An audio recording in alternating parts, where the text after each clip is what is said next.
Geschichte von der verbotenen Liebe von Linda Weidmann.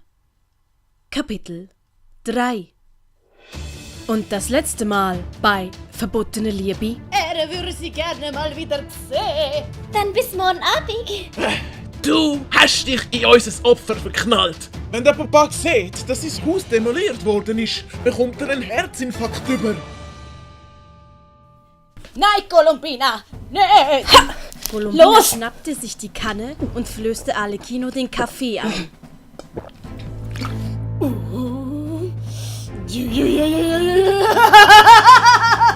Der Koffeingehalt im Kaffee löste in Arlecchino eine enorme Energie aus. So stark, dass für Arlecchino die Zeit still zu stehen schien. La la la! Und jetzt noch das da schnell reparieren. Während in der normalen Zeit für Columbina und den anderen die Zeit stehen blieb, ging für Arlecchino die Zeit weiter.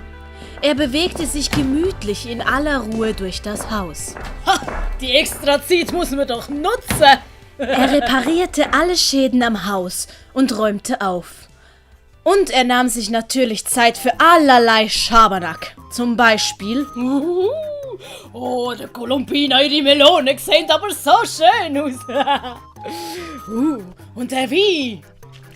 Den habe ich schon immer mal probieren. Die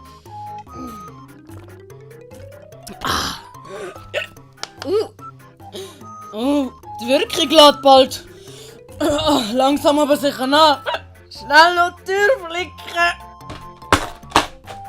So, fertig. Und betrunken bin ich auch. Sehr schön. Oh, die Roswitha. Ja. Ich lege am besten aufs Sofa. Die Wirkung vom Kaffee ließ langsam nach. Das merkte Arlecchino, weil er sehen konnte, wie Columbina sich wieder bewegte. Eigentlich ist meine Kaffee Superkraft genial. Nur bin ich nachher immer so müde. Arlecchino brach vor der Eingangstür hinter Antonio zusammen und die Zeit ging wieder für alle weiter. Pantalone öffnete die Tür. Buonasera zusammen. Papa, ich kann das alles erklären. Da gibt's nichts zu erklären. Du musst nicht immer unsere Dienerschaft in Schutz nehmen. Arlecchino, bist du schon wieder betrunken?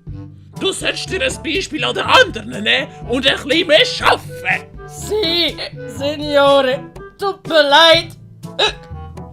Antonio und die anderen staunten nicht schlecht, als sie realisierten, dass das Haus in einem besseren Zustand als je zuvor war. Brighella ging zu Arlecchino. Danke. Du schuldest mir etwas, aber sowas von. Signore, Arlecchino war mehr als fleissig gsi. Roswitha war heute sehr aufgedreht und Arlecchino hat sie nonstop unterhalten. Wirklich? Das freut mich aber. Wo ist die Kleine denn? Auf dem Sofa im Wohnzimmer. Oh nein, ich muss los. Brighella, wir müssen los.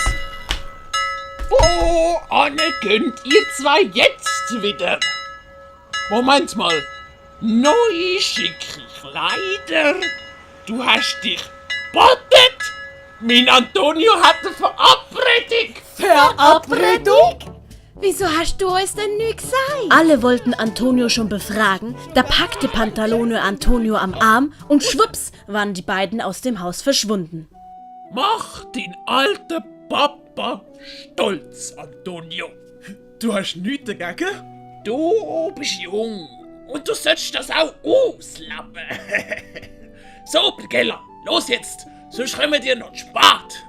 Aber nur heiraten, wenn's eine richtige Reiche ist. Papa. Ist doch nur ein Scherz gsi.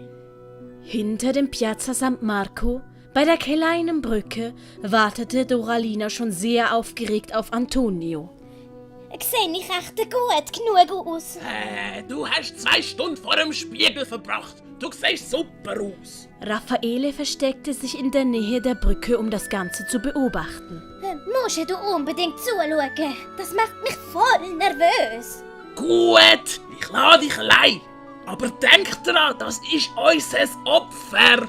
Ja, ich weiß. Da kommt er. Los, weg mit dir. Ja.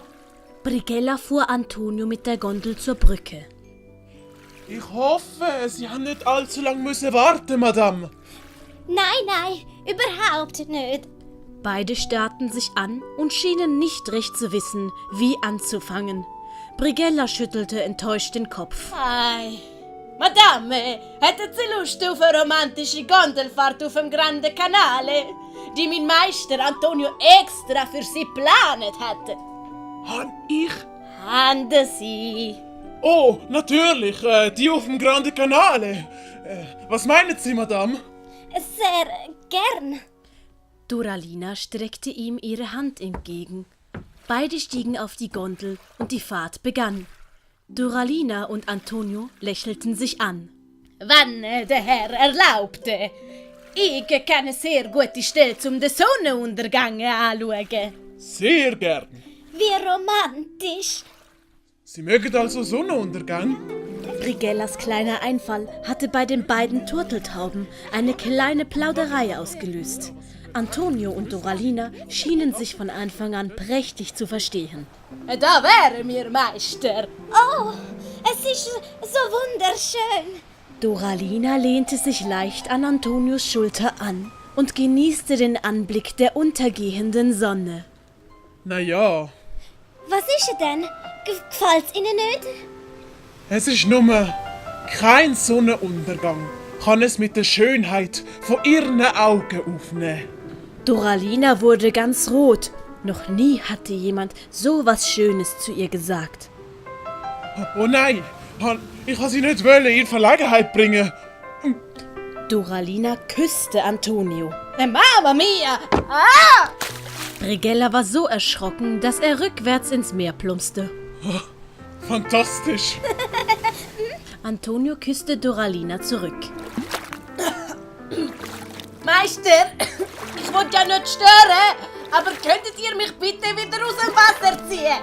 Ui, da, nimm meine Hand. Ei. Danke, Meister. Gesundheit. Das tönt aber nach einer Erkältung. Nein. Eins muss mir Ihnen lassen, Madame.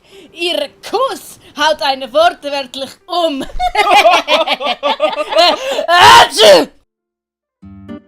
Ende von Kapitel 3. Geschichte von der verbotenen Liebe von Linda Weidmann. Auf Wiedersehen und bis zum nächsten Mal. Grazie mille for watching me listen. Please subscribe.